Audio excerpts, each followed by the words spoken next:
Minerais estão em toda a crosta terrestre e tentativas de controle e monopólio são sempre inúteis, ainda mais com planejamento central.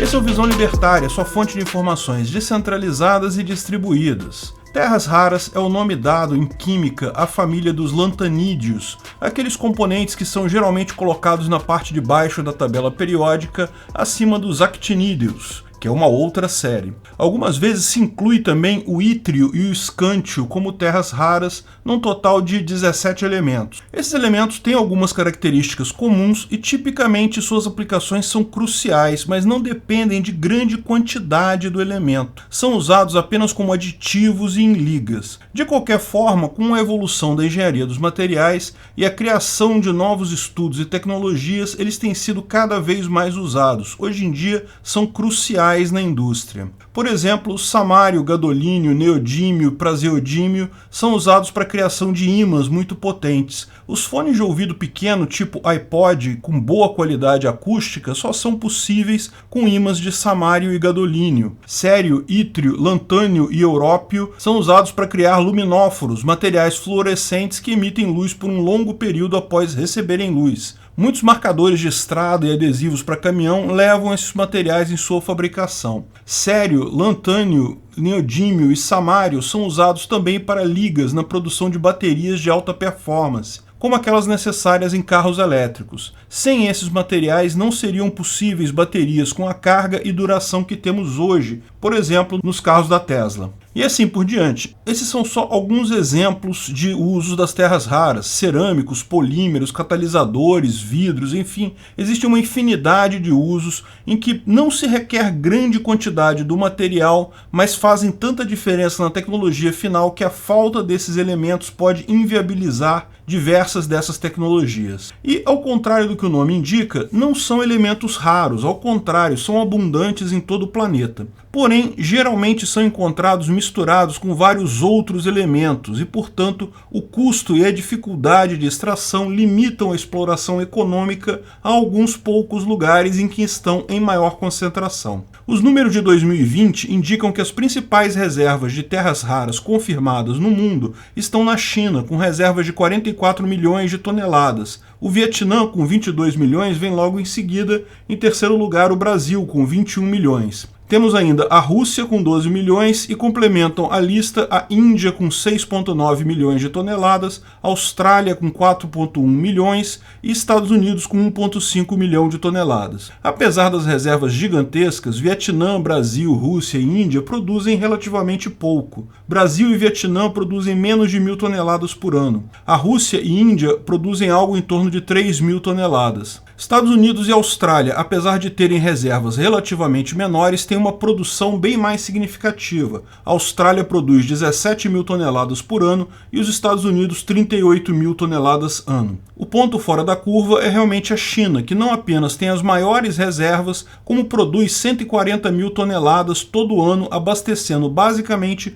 Agora, por que o mundo ocidental, particularmente por que o Brasil não aproveita suas reservas? Bem, por problemas ambientais. O grande problema da exploração das terras raras é a quantidade de resíduos gerados, porque mesmo nesses locais em que eles estão em grandes concentrações, uma mina de terras raras vai gerar muito mais resíduo do que terra rara em si. Além de serem necessários vários solventes e flotadores para permitir a separação dos minérios. Isso tudo gera uma enorme quantidade de rejeitos de pouco valor econômico, mas que podem gerar um grave impacto ambiental. Pior, muitos desses resíduos apresentam radiação nuclear, portanto podem contaminar o ambiente por longo tempo. Como o Brasil tem uma legislação ambiental absurdamente restritiva, tal legislação acaba por encarecer a produção. E isso também é verdade em vários outros países do Ocidente. A China, por outro lado, tem uma legislação bem mais leniente nessa área. Consegue produzir a um preço muito mais barato e dominou a produção mundial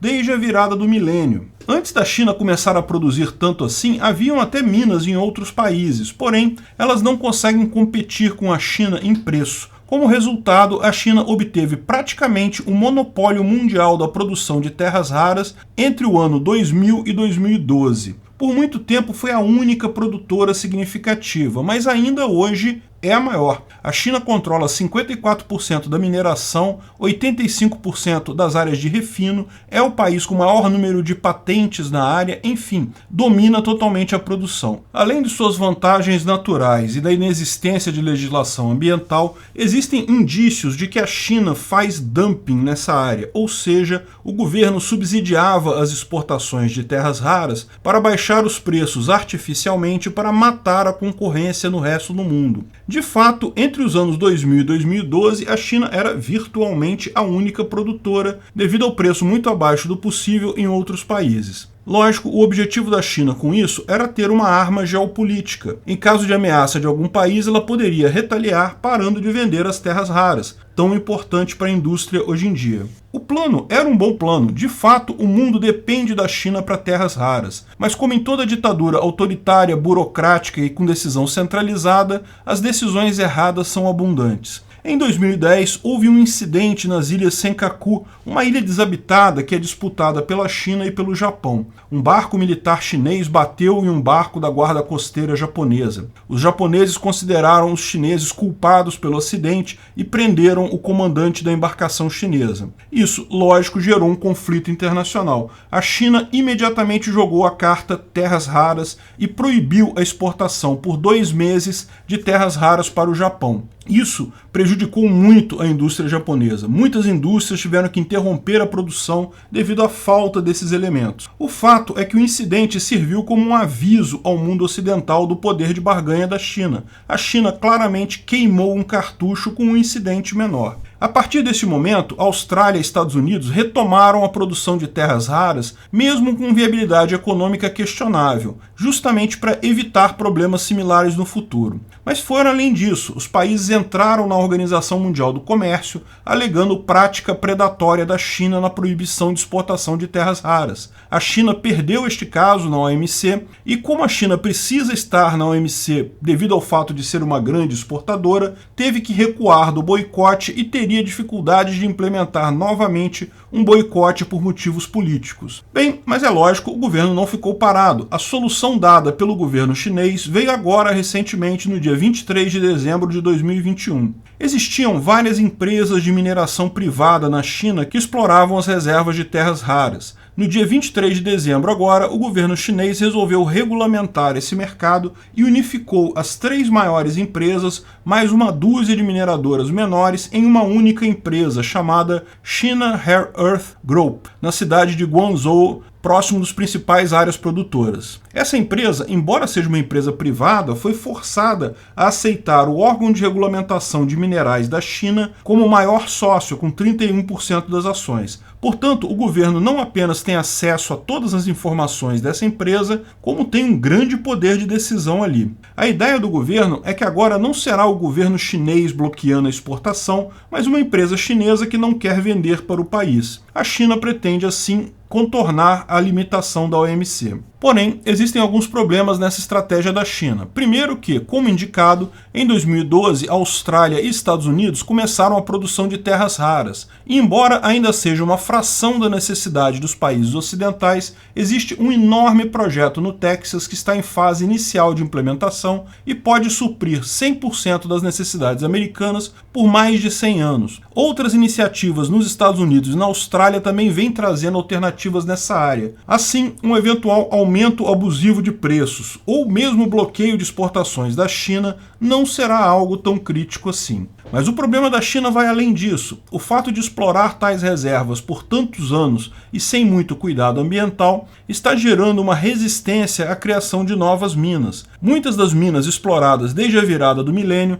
estão chegando no fim da sua vida útil. Isso não seria um problema, porque bastaria iniciar a mineração em outro lugar, um outro lugar não explorado ainda. Como vimos, a China tem a maior reserva mundial. O problema é que as áreas já exploradas deixaram a paisagem de terra arrasada e começa a haver resistência da população e líderes locais para novos projetos desse tipo. Mas a China tem um outro problema significativo nesse mercado: a dependência das terras raras americanas. Sim, exatamente isso. Esse tipo de dependência aumentou muito nos últimos anos, porque embora a China domine a produção e até o refino da maior parte do processo das terras raras, ela ainda não tem toda a tecnologia para atingir determinados padrões de refino necessários para a indústria. Por outro lado, muitas indústrias chinesas dependem das terras raras processadas, refinadas, para suas linhas de produção, por exemplo, para fazer as baterias dos carros elétricos. Isso faz com que os Estados Unidos comprem os minerais da China por um valor baixo